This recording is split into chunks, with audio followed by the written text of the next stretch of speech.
Shalom saudaraku sekalian, Mazmur 123 ayat 2 berkata, lihat seperti mata para hamba laki-laki memandang kepada tangan tuannya, seperti mata hamba perempuan memandang kepada tangan nyonyanya, demikianlah mata kita memandang kepada Tuhan Allah kita sampai Ia mengasihi kita. Saudara sekalian, ketika kita memandang masalah kita, maka kita akan melihat beratnya tekanan yang sedang mengancam hidup kita.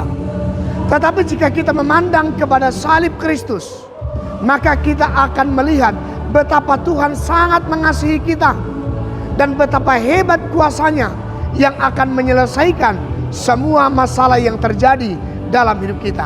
Karena itu jangan fokus pandang masalah kita, tapi fokuslah pandang kepada Kristus, maka Dia akan memberi kemenangan bagi kehidupan kita. Doa saya, Tuhan Yesus berkati saudara sekalian, tetap semangat dan salam sehat.